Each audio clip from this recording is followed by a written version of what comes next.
All right, my name is Architect was here, and it's 2026, so it seems like if you're a small artist, you're just getting constantly bombarded with AI accusations. So, figured I'd make this video to prove that I make my own music. So, as you can see here, I use Ableton Live 10. I know there's like two other ones or three other ones by now, but I don't really care for the extra stuff they put in there. Maybe I'll look into it, but Ableton Live 10 seems to be working fine for me. I heard somewhere that you should wait like 3 to 4 upgrades before actually doing anything, because just going up by one and just keeping with it just seems to be a waste of money. Um, all right, so let's just go into the song and show it. My organization is trash, so keep that in mind. I'm not an organized person when it comes to music stuff or most things, but it's not like a messy room, but like your messy room. I can find anything within here, but I can almost guarantee that someone else would look at this and be like, "What's going on?" Because I don't really name anything. I just kind of leave it the default name, so whatever the sample might have been.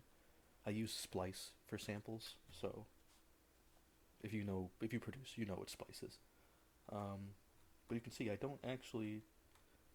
Most people will do is that they'll take these MIDI files with like Serum or whatever VST they might be using, and they'll like flatten them out to become an actual clip because it's way easier to process that. But Ableton has the feature of freezing it. Others might have that feature as well, but I've only ever used Ableton, where I just use that because it saves the CPU power or whatever the processing power that's being used, and also allows me to just unfreeze it if I need to, and make any modifications because I'm very fickle sometimes with some stuff. So I like to have that option. But without any further ado, let's actually hear the song so that you can know that it's not AI. This is We Are the Data.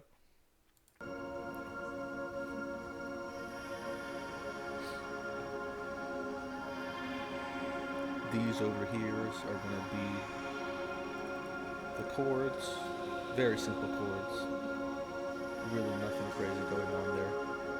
More like a droning thing going on. I don't really want a lot of movement. I want it to be kind of like sitting in the background like a cloud.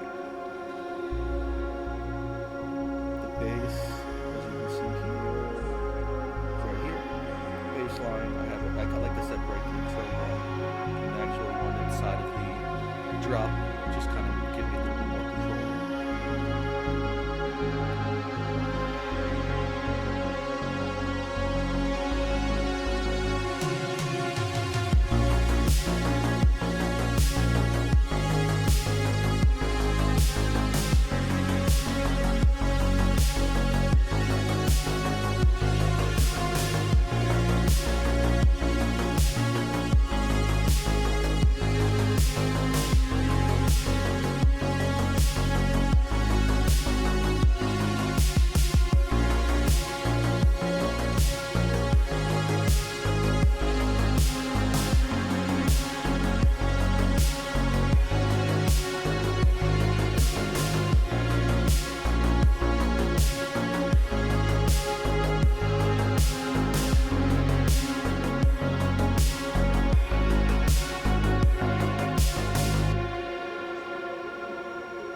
There's a lot of atmospheric stuff happening in the background.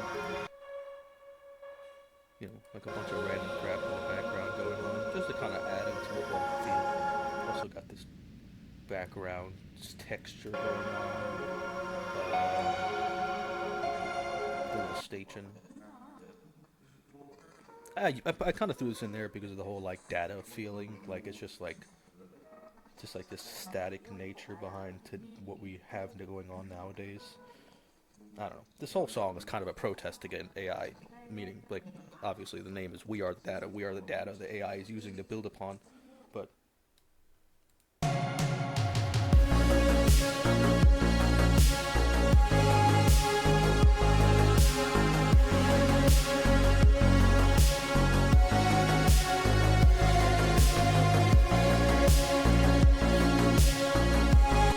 think that's probably enough.